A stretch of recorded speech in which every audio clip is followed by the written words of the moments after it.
Hello, sports fans. Okay, tonight we got a special quadruple feature for you, I think.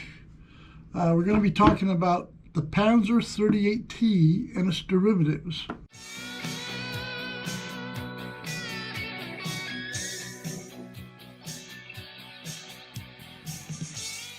They started making the Panzer 38T. Where's my crib notes?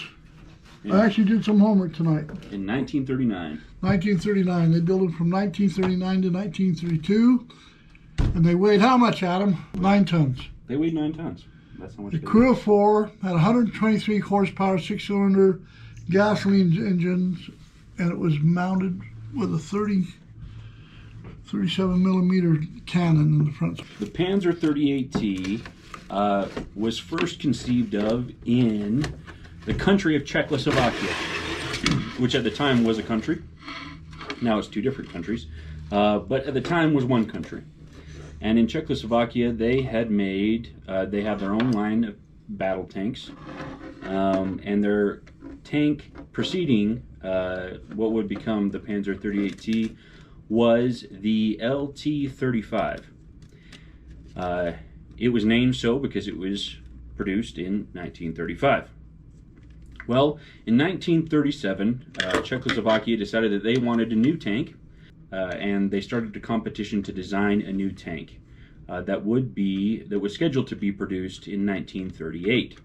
Well, it didn't get produced in 1938, and they quickly became occupied by Germany. But the Germans found their designs for this tank, and they were impressed. It was better than their current tanks, being the Panzer II and their more obsolete Panzer I.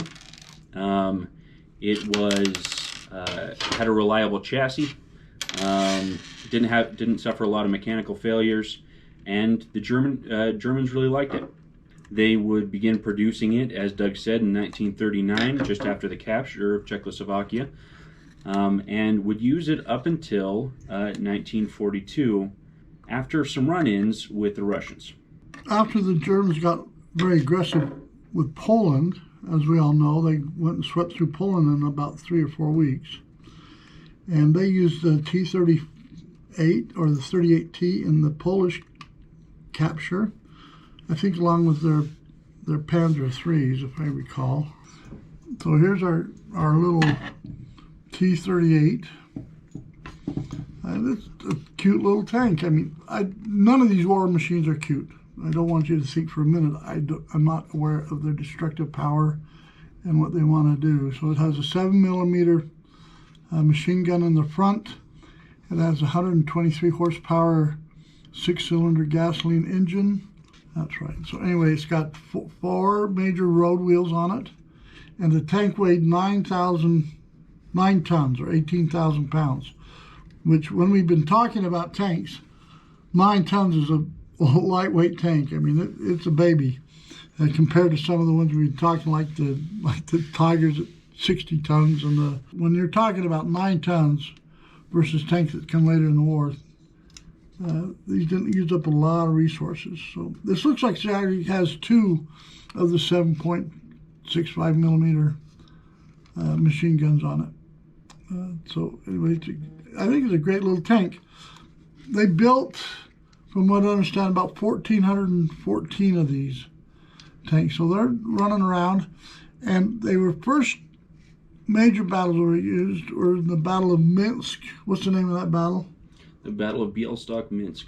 Bielsk-Minsk. That was the first battle of Operation Barbarossa, when they decided to invade Russia. And that's the battle where they captured 400,000 Russian soldiers and massacred them. They just lined them up and shot them all. They invaded Russia, the first battle of Barbarossa. They invaded them with a bunch of these Ts, 38Ts and Panzer IIIs. And that's what they used to take that battle. Now, one of the things that changed Hitler's mind about tanks was, when we all know what size a Panzer III is, but imagine, if you will, going into battle and meeting a Russian T-34 head-to-head that had a 35 millimeter gun on it. This had a 76 millimeter gun on it, on the T-34 76s. And these are about 35 tons versus 9 tons. And then the Panzers are under 20 tons. The Panzer IIIs are around 20 tons. So they're still, this tank is twice as big. And Hitler was not prepared for his T-38, his 38T army and his Panzer III army to come head to head with the Russian T-34. And as you can see, the comparison in the size, it'd be daunting. And so now the Russians were not organized. And so the reason they lost the battle, it wasn't because of the difference in the equipment, is because the tank drivers were not trained. They only had 3 or 4 hours training in the tanks. They had no communication. They didn't really know who was in charge. So they had all these big, beautiful tanks. They didn't know what to do with them. And as always, the Germans was a well-oiled machine. Their infantry just came in and they just wiped the Russians out. Even though the superiority in the tanks and even in the numbers, I think the numbers of the T-34s, they had 1,000 more T-34s than they had of the combined T-38Ts and the Panzer III. So anyway, so I just wanted to just kind of show you the reason Hitler decided they needed to upgrade their tanks is because at the first Battle of Barbarossa in the Battle of Bialystok-Minsk, the Germans ran into T-34s with a bunch of 38Ts, and it just scared the pants off them, really. Yeah, not only scared them, but that 35 millimeter gun wasn't enough to even penetrate the T-34 armor. Yep. You just get some plink sounds going as they plink, plink, plink off of the T-34 armor, and obviously it could take the little armor that was on the 38T couldn't handle the T-34's 76 millimeter shells. Yep, they just go right through the 38Ts. That was the T-34 versus the 38T, and I think that was worth showing you. Now, we got different variants of the T-30, the 38T. And these largely arose because of that very conflict. Right. The T-34 was just so superior to anything that the Germans had. The Germans had to go back to the drawing board. And this is one of the things they came up with based off the same chassis. They came up with what called the Marder III. So we'll put our little T-38T. I get yelled at every time we say T-38. It's a 38T. They came up with the Marder series of tanks. So as a stopgap to why they're designing the more superior tanks and basically the Panther series, they started slapping the bigger guns and higher powered guns on the 38T chassis. And one of the derivatives of this was, if I don't ruin it trying to get it out, was this Marder series of tanks. Why don't you tell us about the Marder series while I try to get this thing off of here?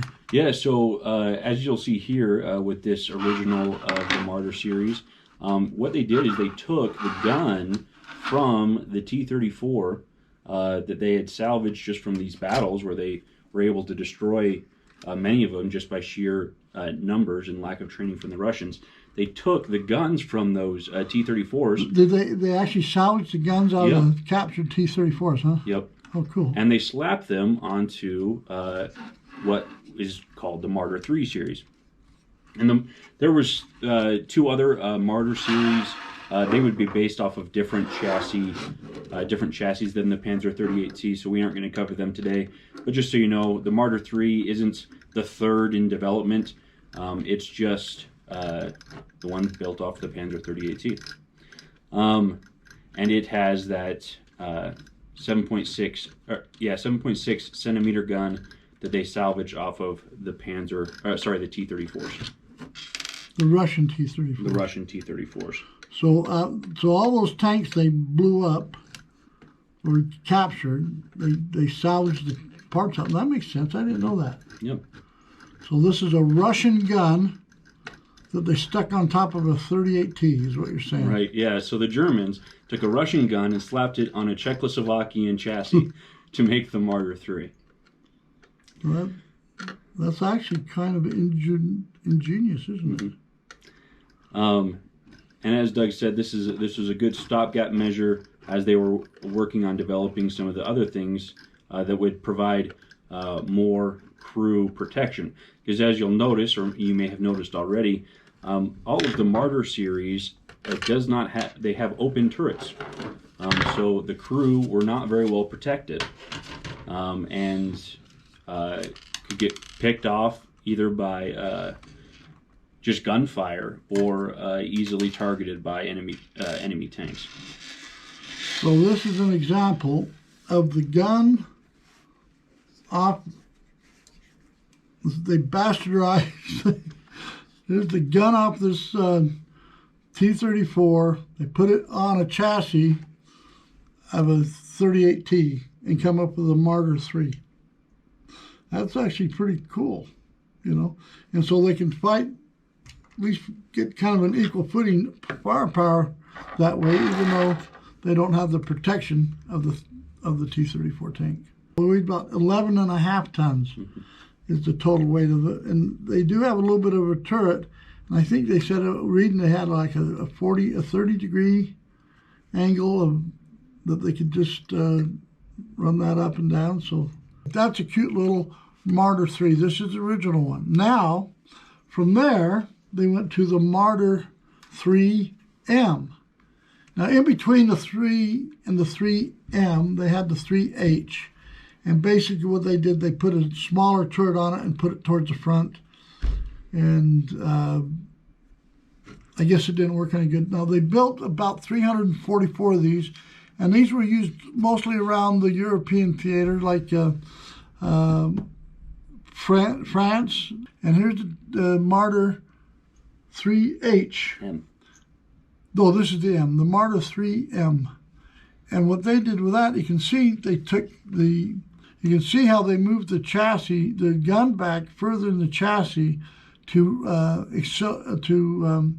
compensate for some of the recoil in these larger guns. Because in the first one they did, they found out that that gun mounted towards the front there, it really had a lot of recoil. So they actually redesigned it and put the gun towards the rear and streamlined it and made it a little bit more effective. As you can see, it's still an open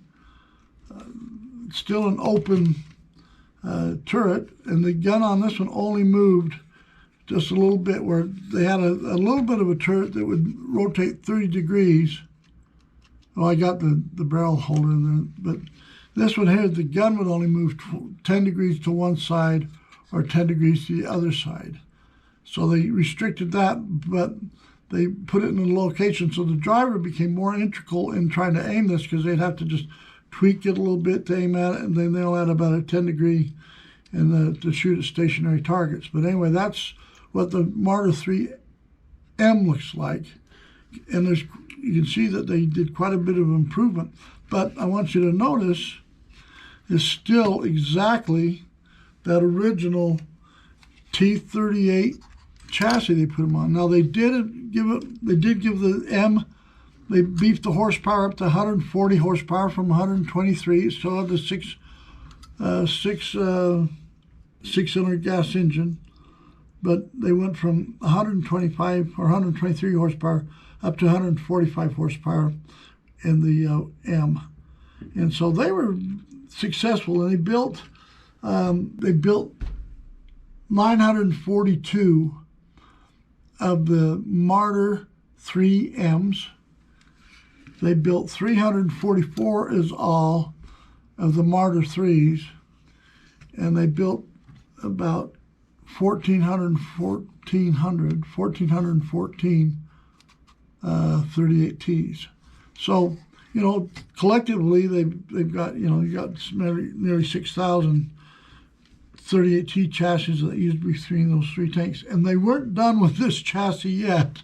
Nope. It was they came up, and then they came up with something later in the war called the Hetzer. Did I say it right this time? This is a Hetzer. It looks like a freaking turtle, doesn't it? This is a fully enclosed tank destroyer.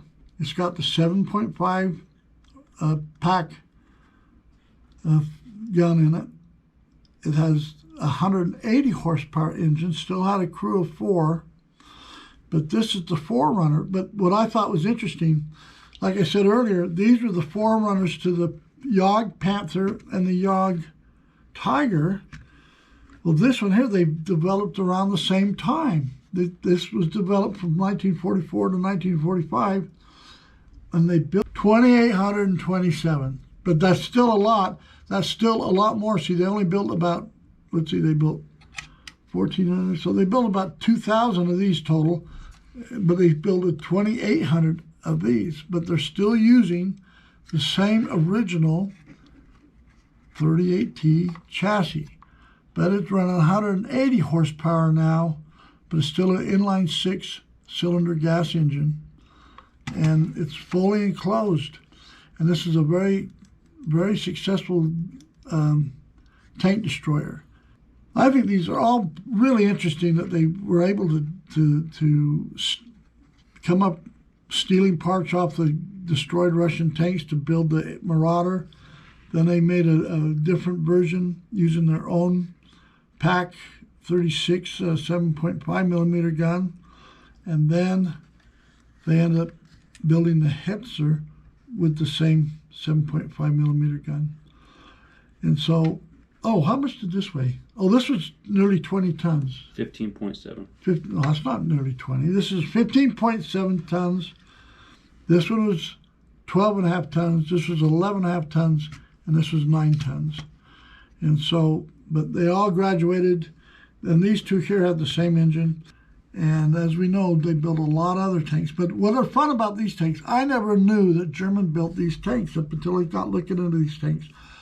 You know, everybody's heard of a German Tiger tank. I mean, even my mother even knew what a German Tiger tank was.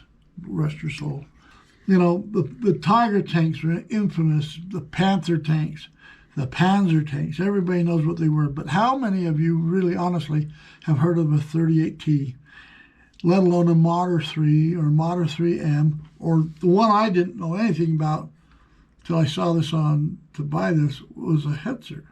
I had no idea that they made a Hetzer, and especially late in the war, it's from 1945 to 1944 to 1945 at the end of the war. So they stayed current the whole time. So yeah. One thing I wanted to point out with the M is that they moved the engine. In the 38T, the engine was back here, the same with the original Marder III. In the M series, they moved it from the back to the front, and that allowed people to stand a lot lower in the chassis, so that they got the protection of the whole engine block in front of them if they got hit from the front, so that they could sit deeper in the chassis and thereby be protected. While he's grabbing some guys, we'll talk about the Hetzer as well. The Hetzer eventually became the most abundant tank destroyer by the end of the war, and it's because that Panzer 38T chassis was so reliable, and all of the other tank destroyers that they were making would just fall apart. I think there was a 70% failure rate on the Jagd Tiger. Oh, the Panther was terrible. Only 17% of the original 400 they built made it to the battlefield. Yeah. Only 17%. Okay, now I think this is a really interesting point. Look how far down in the chassis our little 6-foot standard German. He's hiding from us. Anyway, he's just right down in the middle of it, and look at the protection he would have versus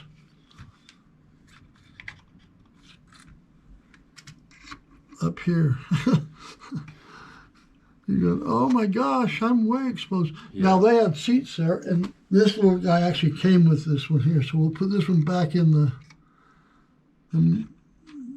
M. And look, you got these guys sitting up here like this. This guy actually came in this tank like that. You know, so look at the difference in the protection that they had. Yeah, this one, he's got protection all the way up to his head from the front. And this guy, he's just asking to be shot. Yep. So, but see, they improved. Now look at the protection these guys have. Yeah. I mean, you know, they went from this to this. So Germans valued their lives, I guess, pretty good, didn't they? Eventually. Yeah, eventually. Yeah. All right. Anything else? Nope, I think that's it. All right. From the family of 38 Ts brought to you tonight, I have a Diet Mountain Dew around here somewhere, but since we talked about the Battle of Minsk, this is brought to you by Lenin Aid. Okay, the party to join the party. Okay. All right. And A cameo. a cameo by the illustrious Russian T-34. Scary as hell. I bet when the first 38 T came up over a hill and saw that son of a gun sitting there, Yeah. it was not a happy thing. Okay. Just remember, all these things were brutal, killing, murdering bastard machines. They just would kill you, and they killed millions of people. Subscribe, damn it. Bye. Can you see that? Okay, let's go like this. Do you want to dance under the moonlight?